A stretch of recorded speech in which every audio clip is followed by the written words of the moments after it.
everyone, this is Shani Clark, and welcome to Wisdom Chats. And I want to thank you for just listening in wherever you may be, because tonight I want to talk about something that is really important to me. And all this week I have been studying 1 Samuel. And as I was studying 1 Samuel, which is one of my favorite books in the Bible, I just was enwrapped by Samuel's story. I read it, I don't know how many times over and over, and always I see something new in it. So tonight I'm going to talk about the fears and change to potential. You know, as you begin to do what God is telling you to do and walking in purpose, there's so many times that you will experience fears and different things that will try to keep you from fulfilling God's purpose for your life. So I'm going to talk about a few of the fears and chains that I saw as I was studying 1 Samuel. And then I want to just give you a few reminders and tips. So if you are like me and have had just a tremendously busy week, I know how you feel. I don't want to fill your brains up too much, but I do want to leave you with some key things that will help you think about how to get past some of the chains that will keep you from doing the things that you know that are in your heart to do.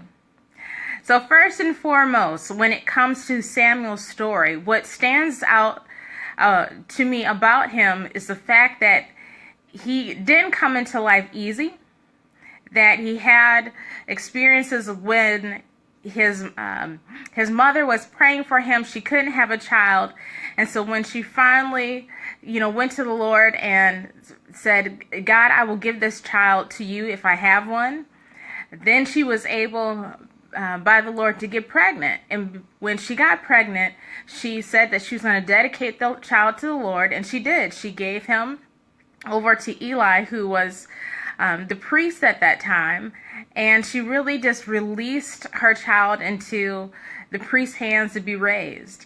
So starting out, he didn't always have his mom around or people that we would normally say will be your supporters or your nurturers. He had Eli the Priest. And it says in Samuel how Eli the Priest didn't always have the ability to see. He was physically not able to see very well. But he also at times, you saw in the Word, how he also spiritually wasn't always very insightful. There's a lot of things that happened even around him with his own sons that later on extremely hurt his family line, because he didn't always have the insight to see and how to respond to things that was going on in his life. So Samuel started off in this place where he didn't have a lot of people of wisdom right there around him. And some of you, as you're starting off and doing the things that God is telling you to do, you may feel like that you don't necessarily have always the most insightful people that can give you really good feedback around you. But the great thing is that God began to call Samuel and speak to Samuel on his own, that he didn't always have to go to Eli or someone else to hear the voice of God. At a very young age, God began to directly speak to him and train him on how to hear his voice, to the point that he ended up being known as the prophet that his words never failed, that when he said something, it came to pass. So even if you don't always have people right around there in your corner that can give you the type of feedback you need, maybe you have people who love you, but maybe they don't have the knowledge that is necessary to help you with the specific things that you need for where you're trying to go. Whether it's you're building a business or you are trying to do whatever project you're working on, maybe it's ministry, whatever God may be telling you to do, it's okay if you don't always have the right people you think around you for you to be able to step out and to do what God is telling you to do. For me, at the time when I started to step out and do some of the business side of things and speaking, even though I had a professional background in speaking, teaching it at the collegiate level, I didn't necessarily have always immediate people around me who understood the business side of it. And so I did a lot of praying. I said, God, I don't feel like I have the people maybe I had people I could talk to, but not necessarily all the details that I needed, all the inside information. And so a lot of what I did is I prayed and I asked God, and I saw his face, and I searched out people who were knowledgeable to be able to give me feedback. Because a lot of times the chains to our potential come when we don't ask for help, when we don't seek out knowledge, that we have ideas in our head, but because we don't have immediate people around us to give us the information we think we need, we don't take steps to find it. And it's going to take you to study. It's going to take you to read books, to look on the internet, YouTube, to find professionals that are out there that can give you the types of details that are needed. Don't think that you have to do it on your own. You know, anytime we think that we have to do something on our own, hey there, anytime we think that we have to do something on our own and we don't take the time to step out and see what knowledge is available to us, we're going to end up lacking. We're going to end up making a lot of mistakes that we didn't need to make because we didn't take the time to seek the knowledge that was right there for us. So that is the first thing. If you're going to overcome fears, if you are going to break any chains to your potential, you have to be willing to step out and to look for knowledge, look for people in their different organizations that can help you. And so I had to do that a lot. I talked to a lot of different people. And for the most part, I didn't get a lot of responses or the feedback I thought I needed. And I kept having to search until I found the right people that would be willing to give me the insight that I needed. Another thing I looked at with Samuel is he had to make some really tough choices, that when he began to hear God's voice, he had to say some things that weren't always easy for him. He had to be honest in ways that it could have turned out really, really bad for him. So for example, when he first heard God's voice, he told him things about the priest Eli that was like a father to him, about destruction that was coming to his family. And so when Eli later on came to him and said, well, what did you hear from God? He had to be willing to be open and honest and say things that really could have turned out horrible.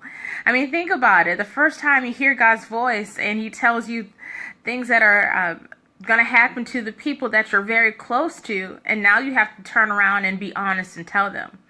So a lot of times our fears are linked to us not wanting to hurt the relationships that we have in our lives. We don't want to give them the feedback, the things that God is saying for us to speak to them, whether it's ministry, whether it's in business, whether it's a coworker. Sometimes you're going to have to step up and say things that are not necessarily comfortable. And because of that, we tend to pull back and say, never mind. Maybe you're taking on a leadership position, and you know that if you take on that position and really put your heart into it, it's going to require you to make some decisions that maybe not everyone is going to be, happy with. And I've definitely been in that position too, where I've had to make some decisions where people have questioned the decisions I've made. But if you are going to step out and take a role where God can use your life, you have to be willing to do some things that not everyone will agree with, everyone will be happy with. And the great thing is that God, if you know you heard from him, and you don't just, jump up and just immediately, I'm just going to say this thing or make a decision. Yeah, you have to really weigh it out. You have to really think about it. You have to pray about it. You have to make sure that you're hearing the right thing. But when you have that assurance, you have to step out and you have to do things that aren't so easy.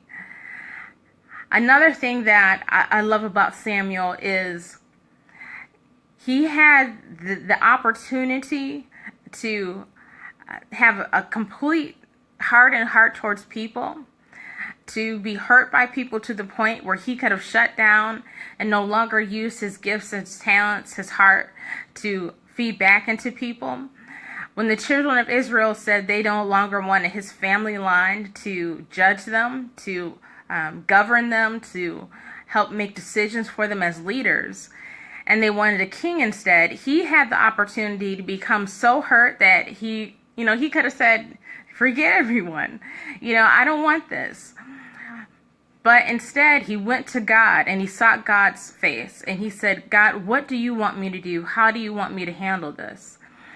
As you step out, some of the chains that can be on your potential is that when you let hard circumstances, when you're wronged, when things that happen to you that maybe aren't explainable, why is this happening? When you feel like you've been doing everything right, that it's so easy to close off your heart to people and to the potential ones that you can, love on and fill up their life and use your gifts for, that, you want to shut down. And so you do have to be careful that you don't let life circumstances close you off to people. Everyone has those moments when they feel like they've been hurt or betrayed, or people have come against them. Everyone has that experience. But it's what do you do with it? And for me, I know that's difficult in my life. I've seen that in other people. But God will give you the grace if we come to him and ask him, Lord, deal with this. Back me up. Help me to overcome this feeling so that it doesn't block some of the blessings that you want to flow into my life and how you want to use my life. Because if he got to the point where he said, I just want to forget everyone, he would have never anointed Saul, which eventually led him to never anointing David as king. And even though he wasn't judged necessarily in the same way, he still had a voice that advised the king and also had a major impact on the nation. And he would have missed that if he let that hurt that he received, from them block him from having an open heart towards them. And yes, you have to have wisdom. And yes, you don't want to be so open that you just allow yourself to be hurt again and again. But at the same time, you don't want bitterness to come so that when God wants to move and use you, you're not able to be used.